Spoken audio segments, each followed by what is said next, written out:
ভয়াবহ পথ দুর্ঘটনা ঘটল পূর্ব বর্ধমান জেলার গলসি এলাকায় ১৯ নম্বর জাতীয় সড়কে।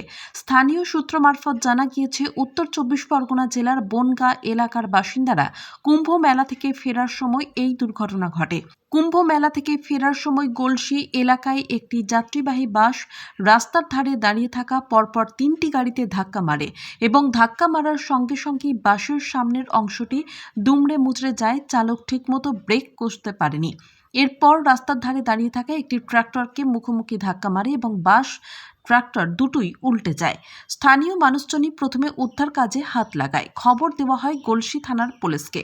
গলসি থানার পুলিশ এসে প্রথমে আহতদের উদ্ধার করে বর্ধমান মেডিকেল কলেজ ও হাসপাতালে পাঠায় এবং এরপরই উপস্থিত হয় গলসি ২ নম্বর ব্লকের তৃণমূল কংগ্রেসের সভাপতি সাবির উদ্দিন আহমেদ। তিনিও উদ্ধার কার্যে হাত লাগান।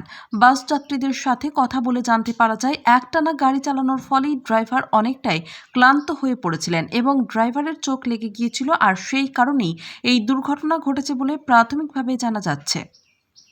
পূর্ব বর্ধমান থেকে শেখ নঈম হাসানের report, crime press Bengal news. আমরা গত সোমবার 10 তারিখে বনগাঁ থেকে যাত্রা শুরু করেছিলাম অযোধ্যার কুম্ভ মেলার উদ্দেশ্যে। ওখানে একদিন হল্ট করার পরে আমরা ওখান থেকে রওনা দিয়ে হচ্ছে অযোধ্যার থেকে বৃহস্পতিবার রাত 11টা 20 আবার রওনা দিই। পথে জ্যামে অনেকক্ষণ আটকে ছিলাম, তারপরে আটকাতে এইভাবে এলাম আর কি। এখানে কি ঘটনা ঘটেছে? এখানে হচ্ছে আমি পিছনের দিকে ছিলাম, আমরা বুঝতে পারিনি। প্রথম একটা জার্কিং হলো, ধাক্কা বুঝতে পারলাম, তারপর পরপর 3টে ধাক্কার পরে এই পরিস্থিতি দেখলাম। কি ঘটেছে বিস্তারিত যদি বলেন। আপনি কিসে করে যাচ্ছিলেন? আমরা যাচ্ছিলাম একটা ট্রাভেলার 26 জন আমরা একসঙ্গে ছিলাম।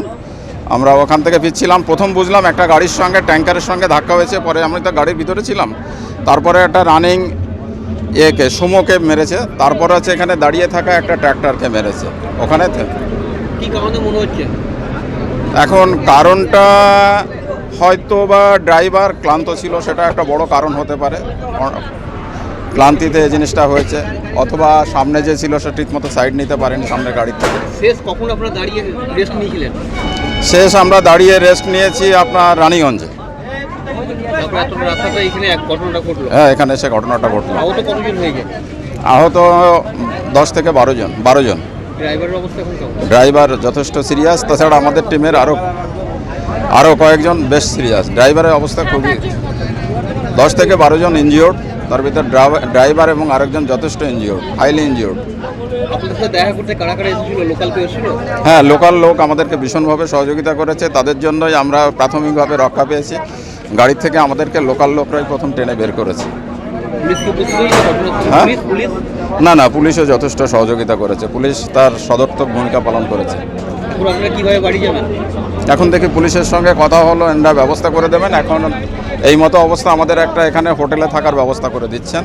তারপর ওখান থেকে আমাদের সঙ্গে যারা হসপিটালে আছেন তাদের রিপোর্টটা নিয়ে আমরা ভাবছি, তারপরে আমরা ডিসিশন নেব কী হয়। ওরা খুব ইনজিওর্ড হলে তাহলে তো এখানে ওদেরকে রাখতে হবে, আর বাকিরা মোটামুটি সুস্থ হলে আমরা একসঙ্গে ফিরে যাব। কি নাম আপনার? আমার নাম তপন মণ্ডল। বাড়ি গোপালনগর, কানসোনা। এটা হচ্ছে গোপালনগর থানা, বনগাঁ সাব ডিভিশন, উত্তর 24 পরগনা জেলা। এই জায়গাটা কোথায়? এই জায়গাটা হচ্ছে বড়মুড়িয়া পার্কিং, সাঁকো অঞ্চল যেটা পড়ছে আমাদের। এটা গলসি 2 নম্বর ব্লকের সাঁকো অঞ্চল। কোন থানার আন্ডারে এটা? এটা গলসি থানা। কি ঘটনাটা ঘটেছে এখানে? গলসি থানা। এটা যেটা শুনলাম আমরা, যে এখান থেকে কুম্ভ মেলা থেকে যাত্রীরা ফিরছিলেন।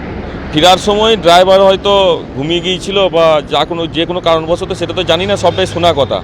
শোনার পরে ওইখানে একটা অ্যাক্সিডেন্ট হয়ে যাওয়ার পরে পাগুলো আর কোনো কাজ করে নাই, সেই জন্য আর স্পিডের গতিটা আর কমাতে পারে নাই।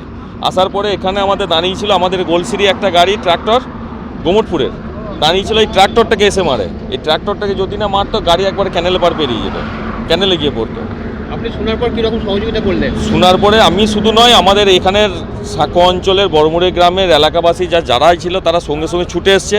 আমরা তো এসছি, আমরাও গলসিতেই ছিলাম পরীক্ষা কেন্দ্রে, ওখানে শোনার সঙ্গে সঙ্গে এসছি। আর আমাদের প্রশাসন, যেটা পুলিশ প্রশাসন শোনার আগে সমস্ত রকম একদম অ্যাম্বুলেন্স থেকে শুরু করে সমস্ত কিছু নিয়ে এসে এখানেতে সঙ্গেই ব্যবস্থা করলো।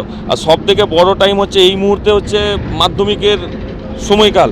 মানে এই 10:45 থেকেই মাধ্যমিকের এটা সময় শুরু হবে।